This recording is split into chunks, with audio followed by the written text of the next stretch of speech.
الحمد لله الحمد لله نحمده ونستعينه ونستغفره ونعوذ بالله من شرور أنفسنا ومن سيئات أعمالنا من يهد الله فلا مضل له ومن يضلله فلا هادي له ونشهد أن لا إله إلا الله وحده لا شريك له لا جد له ولا ند له ولا مثل له ونشهد أن سيدنا وسندنا وحبيبنا ومولانا محمدا عبد الله ورسوله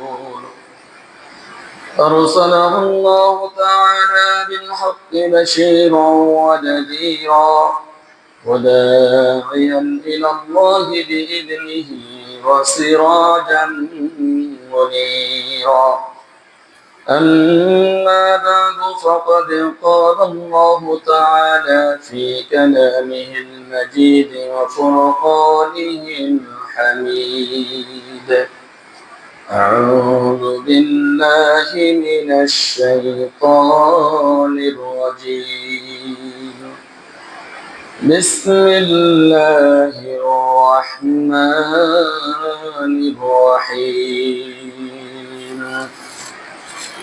يا أيها الذين آمنوا ادخلوا في السلم كافة ولا تتبعوا خطوات الشيطان إنه لكم عدو مبين وقال تعالى أفتؤمنون ببعض الكتاب وتكفرون ببعض فما جزاء من يفعل ذلك منكم إلا خزي في الحياة الدنيا ويوم القيامة يردون إلى شد العذاب وقال تعالى إني جاعل في الأرض خليفة وقال تعالى ويجعلكم خلفاء الأرض وقال النبي صلى الله عليه وسلم طلب العلم فريضة على كل مسلم وقال تعالى ولا تكف ما ليس لك به علم إن السمع والبصر والفؤاد كل أولئك كان عنه مسؤولا وقال تعالى ومن آياته أن خلق لكم من أنفسكم أزواجا لتسكنوا إليها وجعل بينكم مودة ورحمة وقال تعالى يا آدم اسكن أنت وزوجك الجنة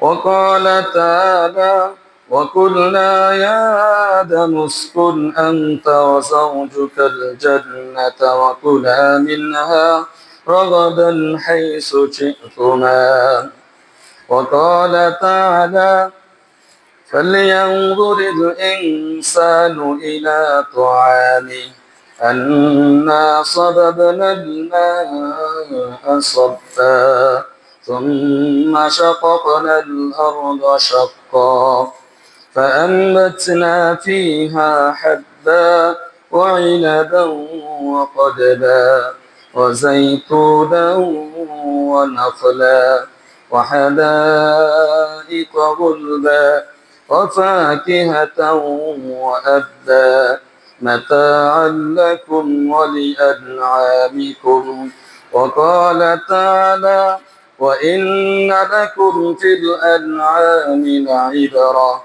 نسقيكم مما في بطونها ولكم فيها منافع كثيرة ومنها تأكلون وقال تعالى يا أيها الناس كلوا مما في الأرض حلالا طيبا ولا تتبعوا خطوات الشيطان وقال تعالى فدلاهما بغرور فلما ذاقا الشجرة بدت لهما سوآتهما وطفقا يخصفان عليهما من ورق الجنة وقال تعالى يا بني آدم قد أنزلنا عليكم لباسا يواري سوآتكم وريشا ولباس التقوى ذلك خير وقال النبي صلى الله عليه وسلم لكل داع دواء إذا وصف الدواء الداعي رواه المسلم الحمد لله মহান আল্লাহ তাআলার দরবারে লাখো কোটি শুকরিয়া যে মহান রব্বুল আলামিন আমাদেরকে সাপ্তাহিক শ্রেষ্ঠ দিন জুমার দিন দুনিয়ার সবচেয়ে শ্রেষ্ঠ স্থান আল্লাহর ঘর মসজিদে মহান আল্লাহ তাআলার বিধান জুমার নামাজ আদায় করার জন্য আশা তৌফিক ইনায়াত করেছেন। আমরা সবাই শুকরিয়া আদায় করি আলহামদুলিল্লাহ। আমরা যদি লক্ষ্য করি আমাদের মতো অনেক মুসলমান আমাদের ভাইয়েরা যারা অযথায় দেখছে যে ঘোরাফেরা করতেছেন, আল্লাহ তাআলার একটি বিধান জুমার নামাজ ফরজ নামাজকে কোনো গুরুত্ব না দিয়ে তারা এদিক সেদিক ঘোরাফেরা করতেছেন, মসজিদে আল্লাহ ডাকে আসতেছেন না। আমাদের মতো অনেক মুসলমান ভাই যারা অসুস্থ অবস্থায় হাসপাতালে শুয়ে আছেন, তারা ইচ্ছা করলো আল্লাহ তাআলার ঘরে আসতে পারতেছেন না। আল্লাহ তাআলা আমাদেরকে সকল প্রকার ঝামেলা থেকে মুক্ত করে সুস্থ রেখে আল্লাহ তাআলার বিধান আদায় করার জন্য আল্লাহ তাআলার ঘরে আসার তৌফিক ইনায়াত করেছেন। আমরা আবারও শুকরিয়া আদায় করি আলহামদুলিল্লাহ। সম্মানিত হাজিরিন, আমার আজকে আলোচনার যে বিষয়টা সেটা হলো মানুষের অধিকার।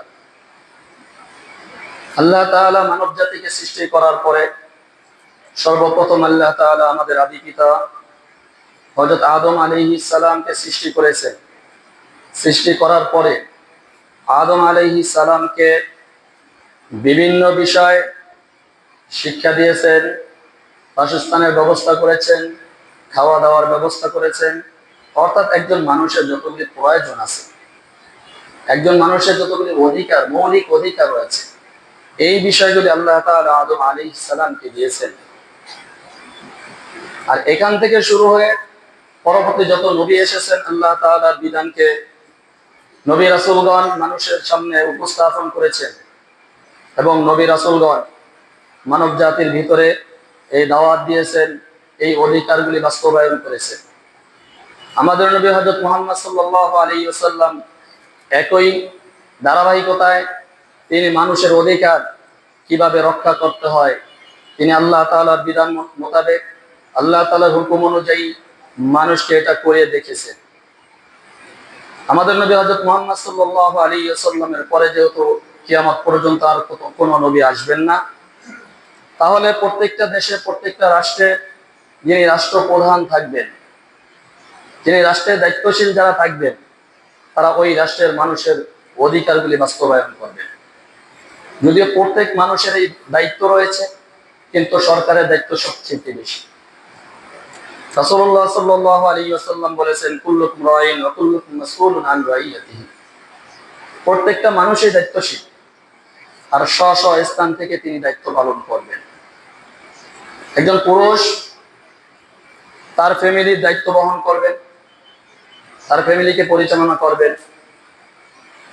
ঠিক অনুরূপভাবে এলাকার একজন কাউন্সিলর অথবা মেম্বার অথবা চেয়ারম্যান যে থাকবেন, সে এই দায়িত্বের এই এলাকার জনগণের দায়িত্বকে বুঝিয়ে দিবেন। অনুরূপভাবে একজন এমপি যিনি হবেন, তার দায়িত্বে যতটুকু এরিয়া রয়েছে এই এরিয়ার মানুষের অধিকারগুলি বাস্তবায়ন করার জন্য চেষ্টা করবেন। অনুরূপভাবে একজন রাষ্ট্রপ্রধান যিনি থাকবেন, এই রাষ্ট্রের যত জনগণ রয়েছে, মানুষ রয়েছে, তাদের মৌলিক অধিকারগুলি বাস্তবায়ন করবেন। আল্লাহ তাআলা এটা শিক্ষা দিয়েছে, এটা আমাদের কোনো বানানো কথা নয়। আল্লাহ তাআলা বলছেন, ইয়া আইয়ুহাল্লাযীনা আমানু দুখুলু ফিস-সালমি কাফা, হে মানুষগণ, হে ঈমানদারগণ, তোমরা ইসলামের ভিতরে পরিপূর্ণভাবে প্রবেশ করো। তুমি ইসলামের কিছু অংশ মানবা, কিছু মানবা না, এটা হবে না। অন্য আয়াতে আল্লাহ বলছেন, আফাতুমিনুনা বিবাদিল কিতাবি ওয়া তাকফুরুনা বিবাদ, তুমি ইসলামের কোরআনের কিছু বিষয় অনুসরণ করবে আর কিছু বিষয়কে অস্বীকার করবে না, এটা চলবে না। যখন কোনো ব্যক্তি একজন মুসলমান দাবি করবে,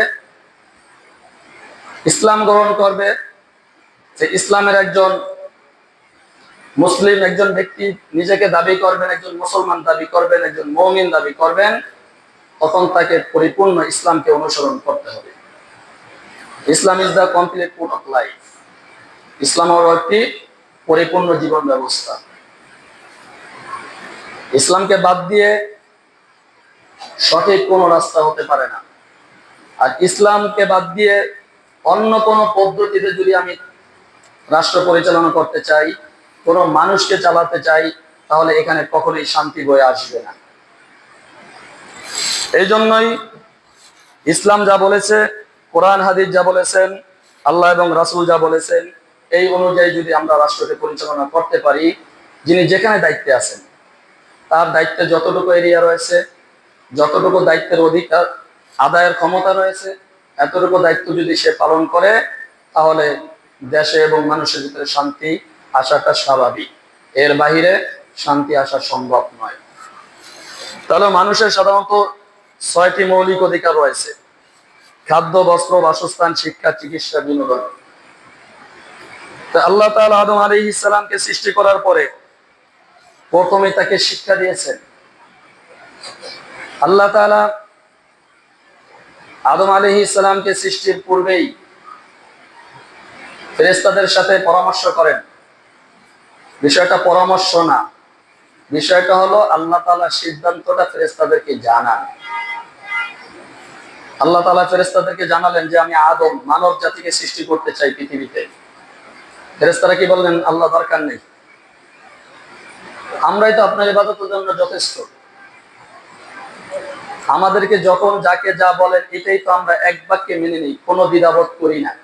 তাহলে আবার কেন আদমকে সৃষ্টি করার দরকার? এরা তো দুনিয়াতে মারামারি, কাটাকাটি, ফাসাদ, ফিতনা সৃষ্টি করবে। আল্লাহ তাআলার সিদ্ধান্ত যেটা, এটি আল্লাহ করবেন। আগেই বলছি, যেটা পরামর্শ নাই, সিদ্ধান্ত জানান, অন্য কিছু নাই। পরামর্শ হলে যদি ফেরেশতারা সবাই যখন কি বলছে দরকার নেই, তাহলে আল্লাহ বাদ দিয়ে দিতেন। কিন্তু বিষয়টা হলো আল্লাহ সিদ্ধান্তটা আল্লাহ ফেরেশতাদেরকে জানালেন যে আমি আদমকে সৃষ্টি করতে চাই।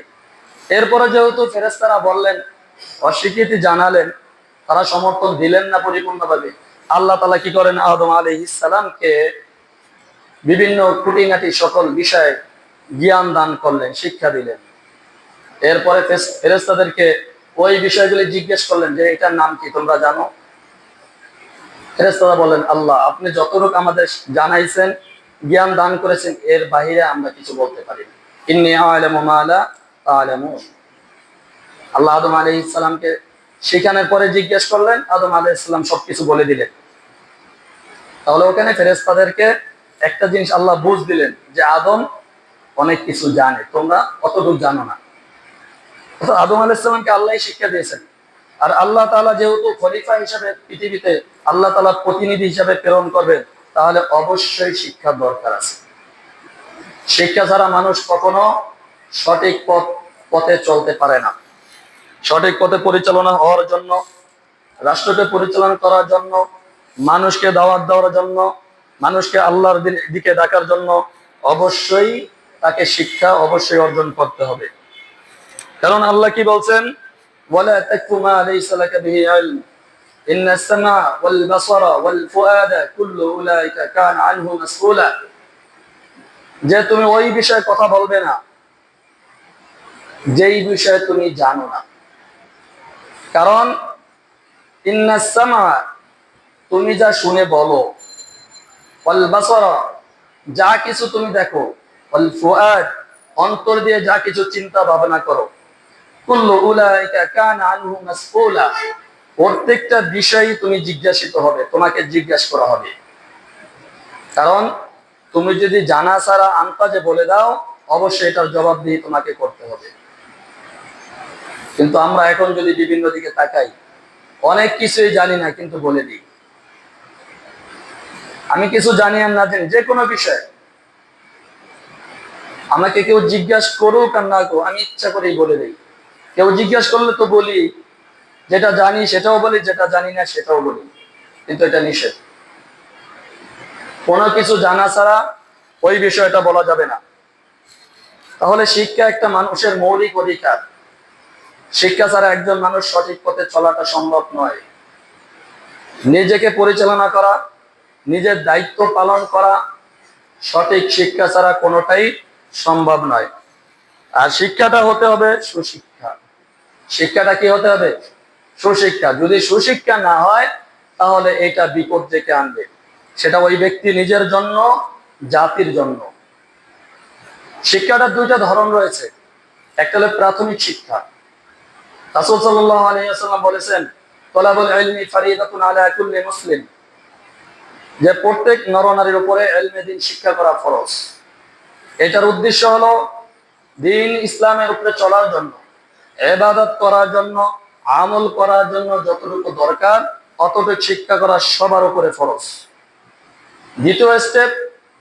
দ্বিতীয় স্টেপটা হলো, যে যেই কর্মক্ষেত্রে যাবে, যে যেই পেশায় যাবে, ওই পেশায় সম্পর্কে তার পরিপূর্ণ জ্ঞান অর্জন করা ফরজ। যিনি একজন টিচার হবেন, যেই বিষয়ে তিনি শিক্ষা দান করবেন, ওই বিষয় সম্পর্কে সে পরিপূর্ণ জ্ঞান অর্জন করবেন। একজন ডাক্তার, যিনি যেই বিষয়ে চিকিৎসা দিবেন, ওই বিষয়ে সে পরিপূর্ণ শিক্ষা অর্জন করে এরপরে ওই পেশায় অর্জন। যিনি গাড়ি চালান, তিনি গাড়ি চালানো সম্পর্কে পরিপূর্ণ জ্ঞান অর্জন করে এরপরে সে ওই পেশায় কাজ শুরু করবে। যদি এর বিপরীত হয়, একজন ড্রাইভার সে যদি কি ঘুষ দিয়ে একটা লাইসেন্স নিয়ে বাস চালানো শুরু করে, আর বাসে যদি 50 জন প্যাসেঞ্জার থাকে আর উনি কি করছেন, ড্রাইভিং করতেছেন, তাহলে এই মানুষের জীবন কি সুস্থ, অথবা এই মানুষের জীবন কি সঠিক থাকবে, না বিপদে পড়তে পারে?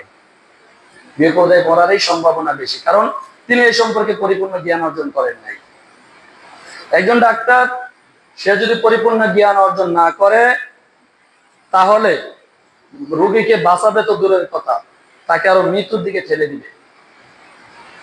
একজন শিক্ষক ওই বিষয়ে যদি পরিপূর্ণ জ্ঞান অর্জন না করে তাহলে সঠিক জ্ঞানের বিপরীতে সে ভুলভাল শিক্ষা দিবে, এটা জাতিকে বিপদের দিকে ডেকে নিবে।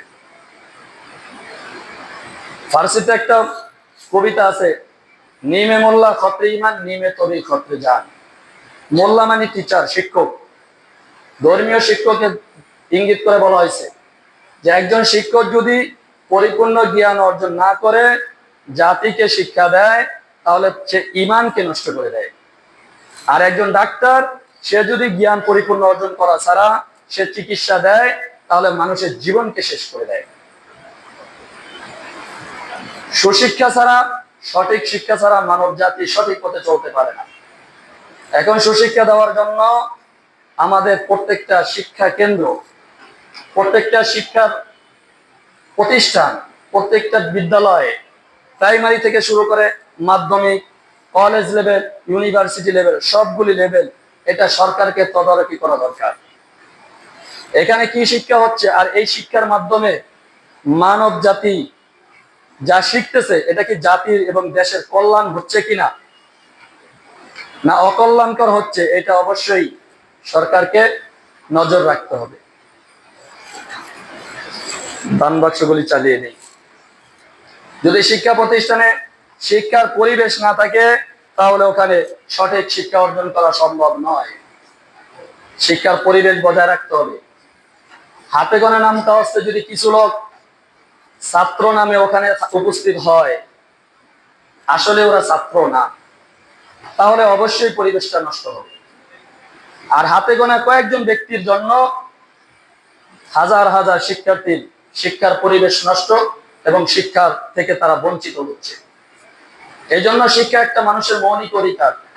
সুশিক্ষা অর্জন করতে হবে এবং শিক্ষা অর্জনের পরিবেশও সৃষ্টি করতে হবে। দ্বিতীয় নাম্বার হলো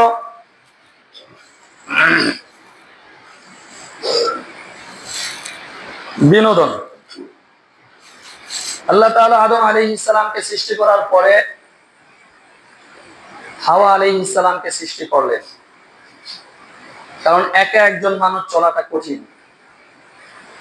যদি সাথে অন্য কোনো বন্ধু বান্ধব থাকে, সাথী সঙ্গী থাকে, কথাবার্তা বলে, এইভাবে সময় কাটে, আনন্দ করে, উপভোগ করে, একজন মানুষ একা একা বিনোদন নিতে পারে না। আল্লাহ তাআলা আদম আলাইহিস সালামকে সৃষ্টি করার পরে দেখলেন আদম একা হয়ে গেলেন। আদম আলাইহিস সালামের জন্য হাওয়া আলাইহিস সালামকে সৃষ্টি করলেন। হাওয়া আলাইহিস সালামকে সৃষ্টি করে আল্লাহ তাআলা আদম আলাইহিস সালামের স্ত্রীর মর্যাদা দিলেন। তাহলে হাওয়া আলাইহিস সালাম ছিলেন আদম আলাইহিস সালামের স্ত্রী, আর আদম আলাইহিস সালাম ছিলেন হাওয়া আলাইহিস সালামের স্বামী। এই দুইজন থেকে বিনোদন নিবে। আল্লাহ তাআলা কি বলছেন? وَمِنْ آيَاتِهِ أَنْ خَلَقَ لَكُم مِّنْ أَنفُسِكُمْ أَزْوَاجًا لِتَسْكُنُوا إِلَيْهَا وَجَعَلَ بَيْنَكُم مَّوَدَّةً وَرَحْمَةً। আল্লাহ তাআলা বললেন, وَمِنْ آيَاتِهِ, আমার একটি নিদর্শন হলো, আন খালাকা লাকুম, আমি তোমাদেরকে সৃষ্টি করেছি, মিন আনফুসিকুম আজওয়াজা, এরপরে তোমাদের থেকে আমি তোমাদের স্ত্রীদেরকে সৃষ্টি করেছি, অর্থাৎ জোড়া সৃষ্টি করেছি। কি জন্য? লিতাসকুনু ইলাইহা, তোমরা তার থেকে কি করবে? শান্তি উপভোগ করবে, শান্তি অনুমান করবে। অর্থাৎ স্বামী স্ত্রী একজন একজন থেকে কি করবে? বিনোদন নিবে, উপভোগ করবে। এরকম শুধু স্বামী স্ত্রী নয়, আরো যত বৈধ পন্থা রয়েছে এই পন্থায় আমরা বিনোদন নিতে পারি। এরপর আল্লাহ কি বলছেন? ওয়াজআলা বাইনাকুম মাওয়াদ্দাহ, তাদের দুইজনের ভিতরে আমি কি করলাম? ভালোবাসা সৃষ্টি করে দিলাম। আর যখনই স্বামী স্ত্রী দুইজনের ভিতরে ভালোবাসা সৃষ্টি হয়, তখন আল্লাহ তাআলা কি করেন? ওয়া রাহমা, ওখানে আল্লাহ তাআলা রহমত নাজিল করেন। সম্মানিত উপস্থিতি, আমরা স্বামী স্ত্রী যদি দুইজনে একে অপরের প্রতি ভালোবাসা সৃষ্টি হয়, যদি আমাদের একে অপরের প্রতি মহাব্বত থাকে, ভালোবাসা থাকে, অবশ্যই আল্লাহ তাআলা এখানে রহমত নাজিল করবেন। আর যদি দুইজনের ভিতরে ভালোবাসা না থাকে, তাহলে রহমত আসার কোনো সম্ভাবনা নাই। আল্লাহ বলছেন আদম কে সৃষ্টি করার পরে আমি হাওয়া আলাইহিস সালামকে সৃষ্টি করলাম এবং দুইজনকে স্বামী স্ত্রীর মর্যাদা দিলাম। দেওয়ার পরে তাদের ভিতরে ভালোবাসা সৃষ্টি করলাম। ভালোবাসা সৃষ্টি করার পরে তাদের প্রতি রহমত নাজিল করা হলো। আমরাও যদি একে অপরের প্রতি ভালোবাসা সৃষ্টি করতে পারি, অর্থাৎ স্বামী যদি স্ত্রীর অধিকারগুলি আদায় করতে পারি, স্ত্রী স্বামীর অধিকারগুলি আদায় করতে পারি, তাহলে একে অপরের প্রতি অবশ্যই ভালোবাসা সৃষ্টি হবে। আর যখন পরস্পরের ভালোবাসা সৃষ্টি হবে, তখন আল্লাহ তাআলা এখানে রহমত নাজিল করবেন। আর এখন বর্তমানে খুব কম ফ্যামিলি আছে যে একে অপরের, স্বামী স্ত্রী, স্ত্রী স্বামীর অধিকার আদায় করে। আমরা বেখবর, আমরা একে অপরের ভালোবাসা অধিকারগুলি আদায় করি না, কিন্তু ভালোবাসা চাই। একজন স্বামী সে চায় সবসময় তার স্ত্রী তার কথা শুনুক, তার সেবা করুক, যত কিছু আছে সবকিছু করুক, কিন্তু অধিকার আদায়ের ক্ষেত্রে এখানে আমি নেই। এখন আমি যদি তার অধিকার আদায় না করি, তাহলে তার থেকে আমি আমার প্রয়োজনীয় জিনিস কিভাবে আদায় করতে পারি, চাইতে পারি। অনুরূপভাবে একজন স্ত্রীও চায় স্বামী তার প্রতি কি করুক? সবসময় ভালো দৃষ্টিতে তাকাক, সবসময় তাকে স্নেহ করুক, ভালোবাসুক, কিন্তু স্বামীর অধিকারগুলি স্ত্রী আদায় করতেছে না, তাহলে স্বামী থেকে কিভাবে ভালোবাসা পাবে? এই জন্য উভয়ের প্রতি দায়িত্ব রয়েছে। একে অপরের যদি উভয়ের দায়িত্বগুলি, অধিকারগুলি আদায় করি, তাহলে অবশ্যই ভালোবাসা সৃষ্টি হবে। আর ভালোবাসা সৃষ্টি হলে আল্লাহ তাআলা রহমত নাজিল করবেন। নাম্বার 3, বাসস্থান। মানুষের মৌলিক অধিকারের ভিতরে একটা হলো বাসস্থান। অর্থাৎ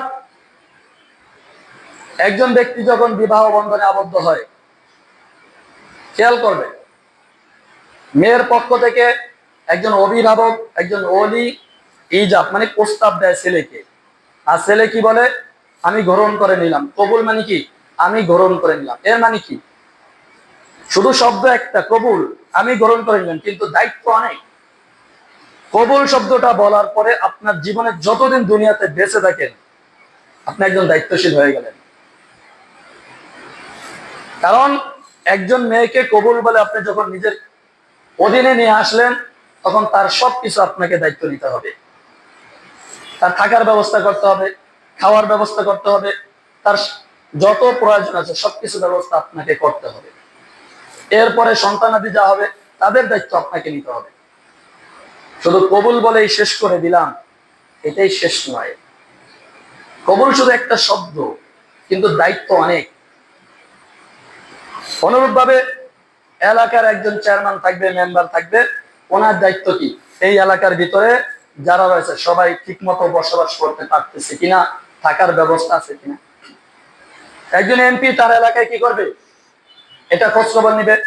বিশেষ করে একজন রাষ্ট্রপ্রধান পুরা রাষ্ট্রে সব মানুষের ব্যবস্থা, থাকার ব্যবস্থা আছে কিনা খোঁজ খবর নিবে। এখন আমরা অনেকেই প্রশ্ন করতে পারি, যদি গরিব রাষ্ট্র হয়, বাংলাদেশে সব মানুষের কি বাসস্থান আছে? আছে? নাই। কারণ দেখবেন রেল লাইনে, ওভার ব্রিজের নিচে অনেক মানুষ হয়ে আছে খোলা মাঠ রাস্তার মাঝে। তাদের যদি বাসস্থান থাকতো তারা কি ওখানে থাকতো? তাহলে এদের ব্যবস্থা করা যায় না? যায়। বাংলাদেশে অভাব কিছু নেই।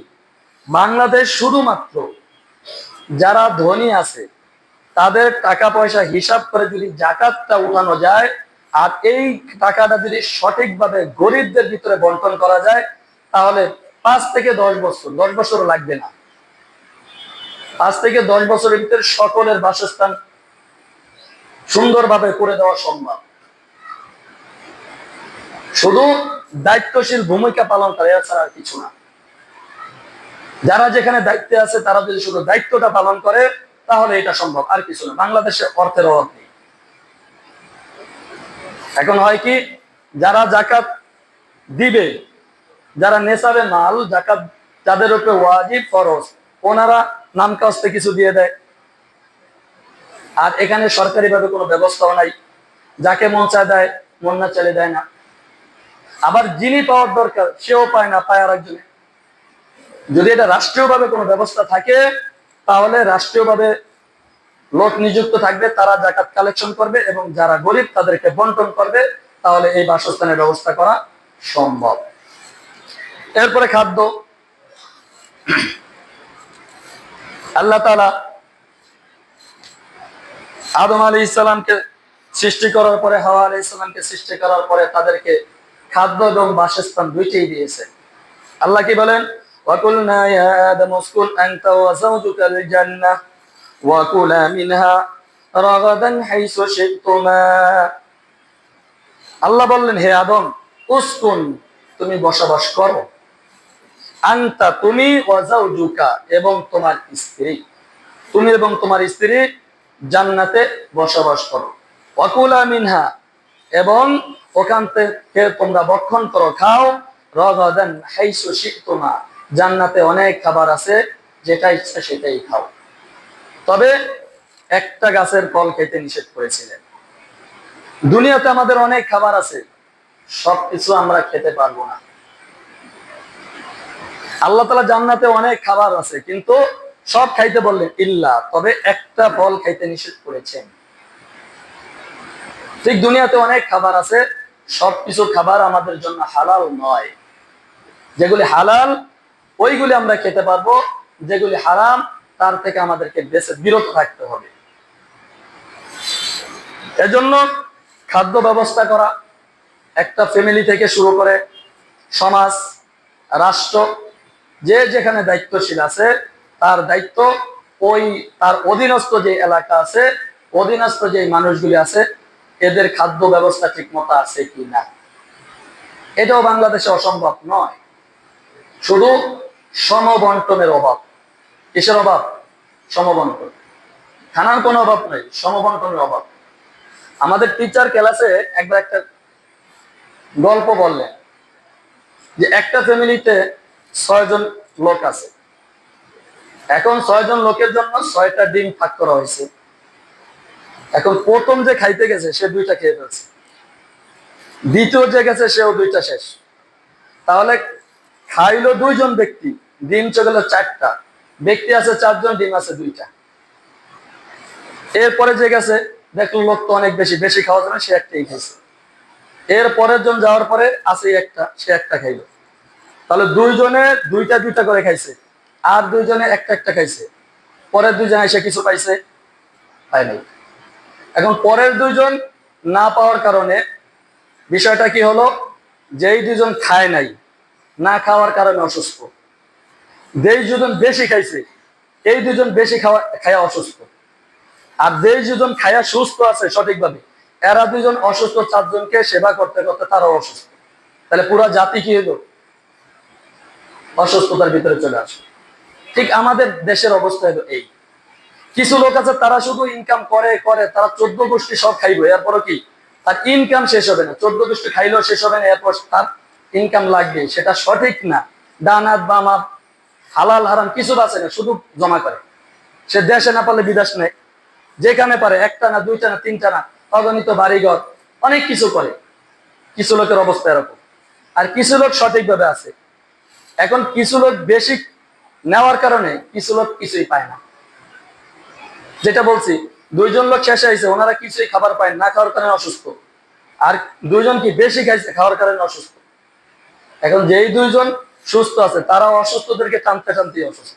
বাংলাদেশের খাদ্য বা বাংলাদেশের আর্থিক ইনকাম অথবা টাকা পয়সার অবস্থা হলো এই। যদি 6টা ডিম 6 জন ব্যক্তি খাইতো তাহলে সবাই সুস্থ থাকতো, কেউ অসুস্থ হইতো না। বাংলাদেশের বিষয়গুলি এরকম, যদি সমবন্টন হয় তাহলে সবাই সঠিকভাবে থাকবে। সমবন্টন না থাকার কারণে কেউ বেশি খায়, কেউ না খায় থাকে, কেউ কিছু পায় খায়। আল্লাহ তাআলা আমাদেরকে সমবন্টন করার তৌফিক দান করুন, আমিন। এরপরে খাবারের কিছু বৈশিষ্ট্য আছে। আল্লাহ বলছেন, ইয়া আইয়ুহাল্লাযীনা ইয়া আইয়ুহান নাসু কুলু মিম্মা ফিল আরদি হালালান তাইয়্যিবা। আমি যেটাই বলছিলাম, হালাল খাইতে হবে। দেখেন, অমুসলিম যারা আছে ওরা হালাল হারাম চিন্তা করে না, কিন্তু তাইয়্যিব ভালো কিনা জিনিসটা এটা খেয়াল করে। অমুসলিম রাষ্ট্রে, উন্নত রাষ্ট্রে ওরা হালাল হারাম বাছাই করে না, কিন্তু খানাটা ভালো কিনা, নষ্ট কিনা, ভালো, এটা ভেজাল আছে কিনা ভেজাল নাই, এটা হিসাব কিতাব করে পরে খাওয়া দাওয়া করে। আর আমরা মুসলমান হালাল হারাম কিছুটা খেয়াল করলো, খানার ভিতরে ভেজাল ভরা। তাইয়্যিব জিনিসটা ভালো হওয়া এটা খুব কম। একজন মুসলমান হিসাবে খাবারের ক্ষেত্রে অবশ্যই 2টা জিনিসই খেয়াল করতে হবে। খাবারটা হালাল কিনা হারাম এটা যাচাই করতে হবে, এবং খাবারটা ভালো কি ভালো না এটাও খেয়াল করতে হবে। কারণ অনেক হালাল জিনিসও আমরা অনেকে খাই না। মাছের ভিতরে অনেক মাছ আছে অনেকে খায় না, যেমন টাকি মাছ, বাইং মাছ অনেকে পছন্দ করে না। খাবারটা কিন্তু হালাল, কিন্তু কি খায় না। অনেক পাখি আছে যেগুলি খাওয়া হালাল, কিন্তু আমরা এটা খাওয়া পছন্দ করি না। শালিক পাখি আছে, এগুলি সবাই খায়, সবাই পছন্দ করে, কিন্তু খাওয়া হালাল। এই জন্য হালাল হইলে সবকিছু, এবং আপনি ইচ্ছা করলে অনেক কিছু খাইতে পারবেন না হালাল। আপনি ডাক্তারের কাছে গেছেন, ডাক্তার বলছে এই এই এই জিনিসগুলি খাইবা, বাকিগুলি নিষেধ, কিন্তু খাবার কি হালাল, ডাক্তারে নিষেধ করে দিচ্ছে, আপনি খাইবেন কেন? এই জন্য আমাদের অবশ্যই হালাল এবং তাইয়্যিব খাবারটা ভালো কিনা 2টা হিসাব করেই আমাদেরকে খেতে হবে। এরপরে বস্ত্র অর্থাৎ পোশাক আদি। আল্লাহ তাআলা আদম আলাইহিস সালাম এবং হাওয়া আলাইহিস সালামকে সৃষ্টি করার পরে তাদেরকে পোশাক সাথে সাথে পোশাক দিয়ে দিলেন। জান্নাতে যাওয়ার পরে যখন আল্লাহ তাআলা বললেন ওই গাছটার ফল খাবে না, শয়তান কি করলো, তাদেরকে প্রতারণা করতে করতে, ধোঁকা দিতে এক পর্যায়ে শয়তানের সাপোর্টে নিয়ে গেছে। এরপরে ওই খাবারটা খাওয়াই ফেলছে। খাবার খাওয়ার সাথে সাথে তাদের শরীরের যে জান্নাতি পোশাক ছিল এগুলি খুলে পড়ে গেছে। তারা কি করলো, জান্নাতের পাতা দিয়ে তাদের লজ্জার স্থানগুলি ঢাকতে শুরু করলো। এটাই আল্লাহ বলছেন, কি বলছেন, ফাদাল্লাহুমা বিগুরুর ফালাম্মা যাকা আশ-শাজারাতা বাদাত লাহুমা সাওআতুহুমা وطفقا يخصفان عليهما من ورق الجنة فدلاهما بغرور। আদম এবং হাওয়া আলাইহিস সালামকে শয়তান বেগুরুর ধোঁকা দিতে থাকলেন, প্রতারণা করতে থাকলেন, তাদের সাথে বিভিন্ন কথা বলে তাদেরকে কি করলেন, বুঝাইতে থাকলেন এবং এক পর্যায়ে তাদেরকে তার কথা দিকে সাপোর্টে নিয়ে আসলেন।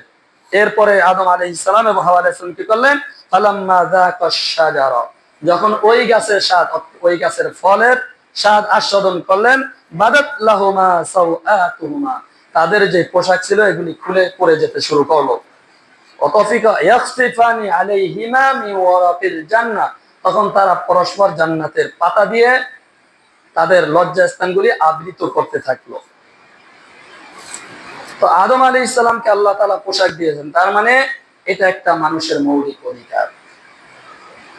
কিন্তু আফসোস,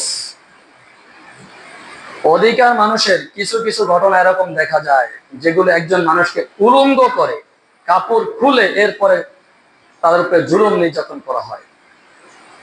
খুব আফসোসের বিষয়,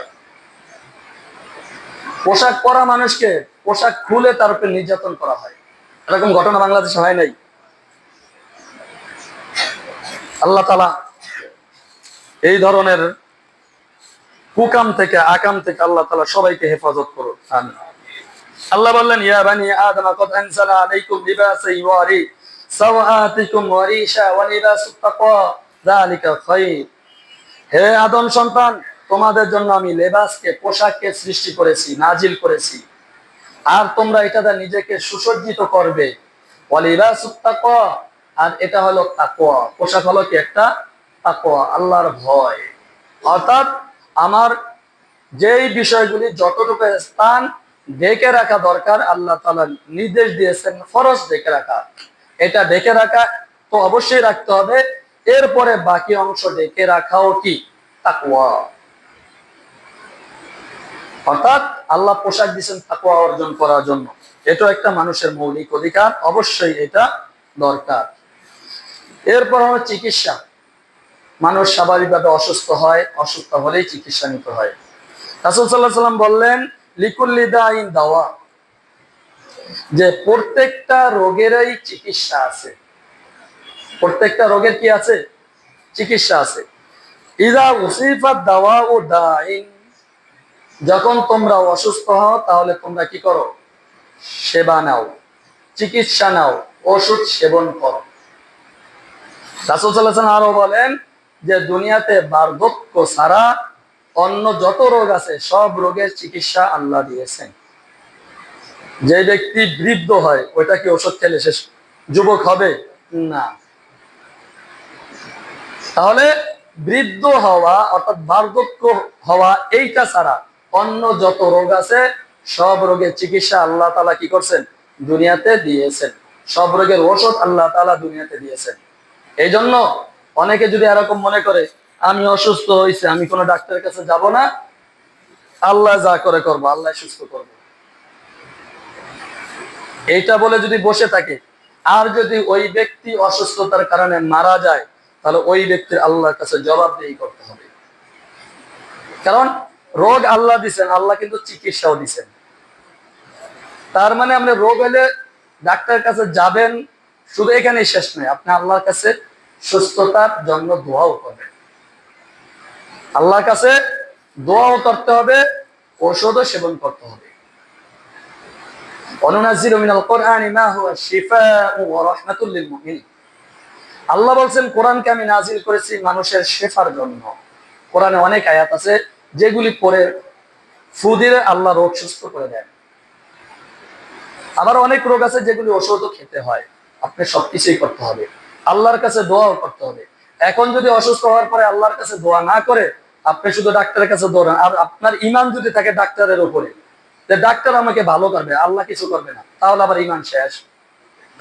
এই জন্য সুস্থ করবেন আল্লাহ, আপনি এটাকে বিশ্বাস রাখতে হবে। আর আল্লাহই রোগ দিচ্ছেন, চিকিৎসার ব্যবস্থা করছেন, ওই হিসাবে ডাক্তারের কাছে যেতে হবে, ঔষধ সেবন করতে হবে।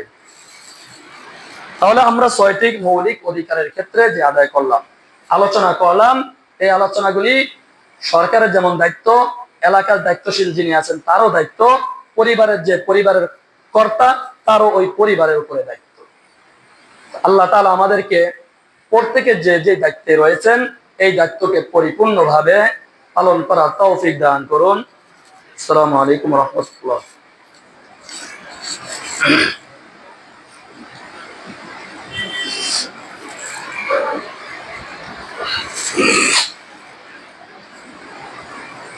الحمد لله نحمده ونستعينه ونستغفره ونعوذ بالله من شرور أنفسنا ومن سيئات أعمالنا، من يهد الله فلا مضل له ومن يضلله فلا هادي له، ونشهد أن لا إله إلا الله وحده لا شريك له، وأشهد أن محمدا عبده ورسوله. وصل على المؤمنين والمؤمنات والمسلمين والمسلمات وبارك على محمد وأزواجه وذريته. قال النبي صلى الله عليه وسلم: أرحم أمتي بأمتي أبو بكر، وأشدهم في أمر الله عمر، وأصدقهم حياء عثمان، وأقضاهم علي، وفاطمة سيدة نساء أهل الجنة. وحسب الله ربنا ظلمنا أنفسنا وإن لم تغفر لنا وترحمنا لنكونن من الخاسرين. ربنا آتنا في الدنيا حسنة وفي الآخرة حسنة وقنا عذاب النار. اللهم اغفر لحينا وميتنا وشاهدنا وغائبنا وصغيرنا وكبيرنا وذكرنا وأنثانا. اللهم من أحييته منا فأحيه على الإسلام، ومن توفيته منا فتوفه على الإيمان. رب ارحمهما كما ربياني صغيرا. ربنا هب لنا من أزواجنا وذرياتنا قرة أعين واجعلنا للمتقين إماما. سبحان ربك رب العزة عما يصفون وسلام على المرسلين والحمد لله رب العالمين.